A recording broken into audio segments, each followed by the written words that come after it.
Hello, আসসালামু আলাইকুম দর্শকবিন্দু। আমি surveyor Ashiful Hasan, Mainamati survey institute এবং কারিগরি শিক্ষা বোর্ড থেকে স্কিল টেস্ট দিয়ে ট্রেনিং নেওয়ার সনদপ্রাপ্ত আমিন।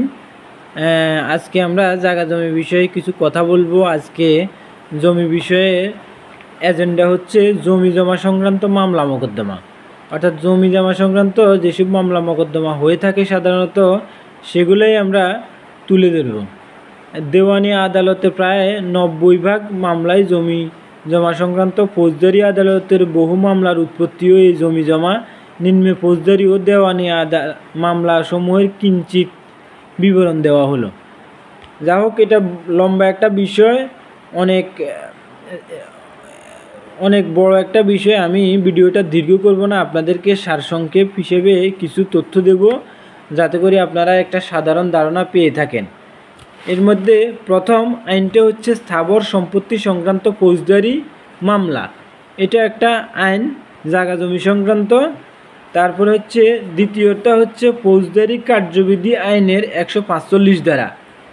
এটা হচ্ছে যখন কোনো মেট্রোপলিটন ম্যাজিস্ট্রেট, জেলা ম্যাজিস্ট্রেট, মহকুমা ম্যাজিস্ট্রেট বা প্রথম শ্রেণীর ম্যাজিস্ট্রেট পুলিশ রিপোর্ট বা অন্য কোনোরূপ সংবাদ পেয়ে এ মর্মে সন্তুষ্ট হয় যে তারা অধিক্ষেত্রে স্থানীয় সীমার মধ্যে জমি বা পানি বা উহার সীমানা সম্পর্কে এমন একটা বিরোধ রয়েছে যা শান্তি ভাগ বন্টন করতে পারেন, তখন তিনি তার এরূপ সন্তুষ্ট হওয়ার কারণ উল্লেখ করে তার দ্বারা নির্ধারিত সময়ের মধ্যে সংশ্লিষ্ট পক্ষসমূহকে ব্যক্তিগতভাবে উকিল মারফত তার আদালতে হাজির হওয়া বা বিরোধ বিষয়ে বস্তুত প্রকৃত দখল সম্পর্কে তাদের স্ব দাবি সম্বন্ধে লিখিত বিকৃত প্রেম করার নির্দেশ দিয়ে একটা লিখিত আদেশ দেবেন।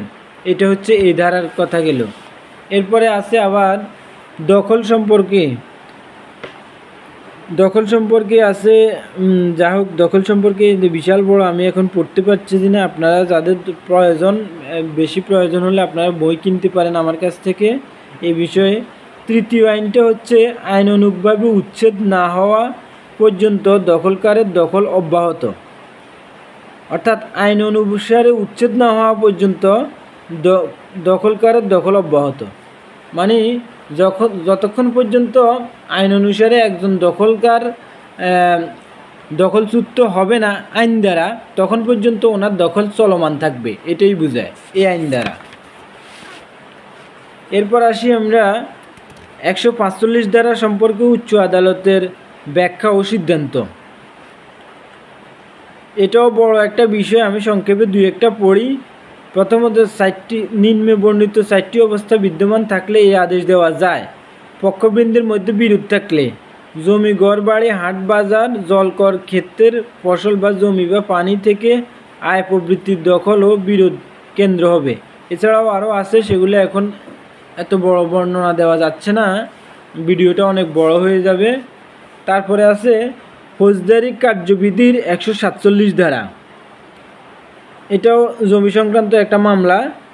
তারপরে হচ্ছে তৃতীয়ত স্থাবর সম্পত্তি প্রবৃত্তি ব্যবহারের অধিকার সম্পর্কিত বিরোধ। এটাও একটা মামলার একটা আইন এটা। এরপরে আছে ফৌজদারি কার্যবিধির আইনের 107 ধারা। এই ধারা অনুসারেও ফৌজদারি মামলা চলমান হয়।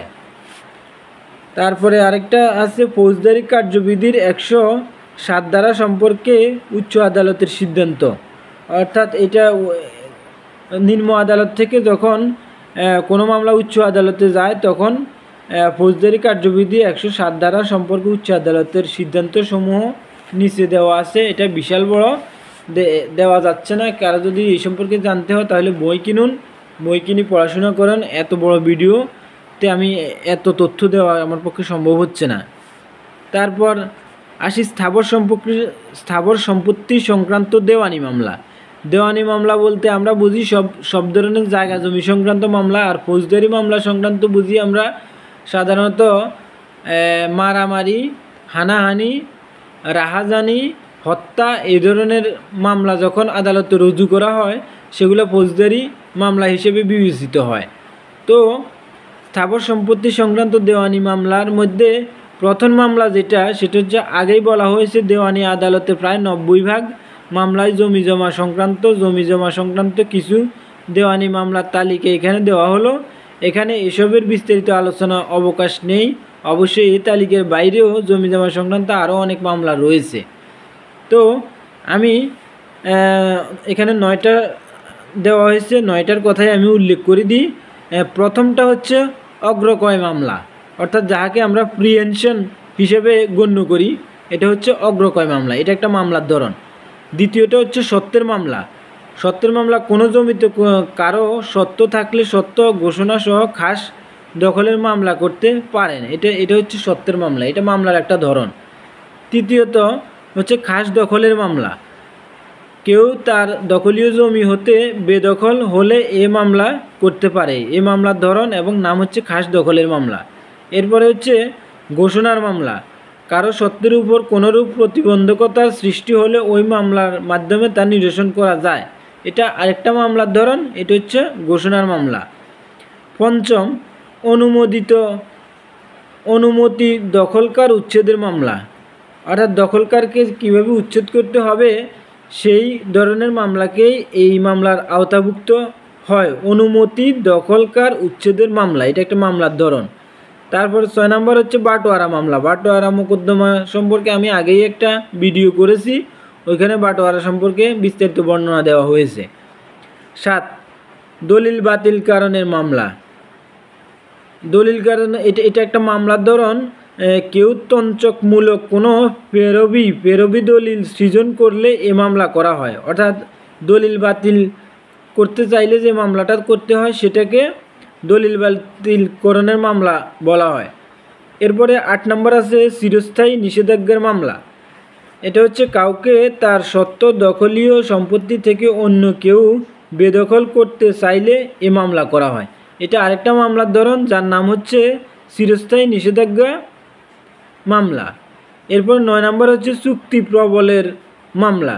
এটা একটা মামলার ধরন, দেওয়ানি কার্যবিধিতে চলে। কেউ বয়ানামা বা অন্য কোনো চুক্তি করার পর পরবর্তীতে জমি রেজিস্ট্রি দিতে অস্বীকার করলে এ মামলা করা হয়। যা হোক, আজকে অনেক কথাই বলা হলো, জায়গা জমি সংক্রান্ত বিষয়ে অনেক তথ্যই দেওয়া হলো। আমি সার্ভেয়ার আশিফুল হাসান, সবাইকে ধন্যবাদ। সবাই ভিডিওটা দেখবেন, যদি পছন্দ হয় লাইক করবেন, শেয়ার করবেন। আশা করি এই তথ্যগুলো সবার ক্ষেত্রেই জায়গা জমি কম বেশি সবাইরই বাংলাদেশের আছে, তো এই বিষয়গুলো সবারই প্রয়োজনীয়। আপনারা এই বিষয়গুলো নিয়ে বিচার বিশ্লেষণ করবেন, তথ্য সংগ্রহ করবেন এবং প্রয়োজনে পড়াশোনা করবেন, জ্ঞান অর্জন করবেন, যাতে করে নিজেদের জমি রক্ষা করা যায় এবং টাউট বাটপার তারপরে ভুয়া দলিল লেখক করি, অর্থাৎ জালিয়াতি যারা করে তাদের হাত থেকে নিজেদেরকে রক্ষা করবেন। সবাইকে ধন্যবাদ। আমি এই বিষয়টা তুলে ধরে সত্যিই আনন্দিত। সবাইকে ধন্যবাদ। আমার জন্য দোয়া করবেন, আমি যাতে আরও বেশি বেশি করে ভিডিও করি, আপনাদেরকে তথ্য সরবরাহ করতে পারি। ধন্যবাদ সবাইকে। সার্ভেয়ার আশিফুল হাসান।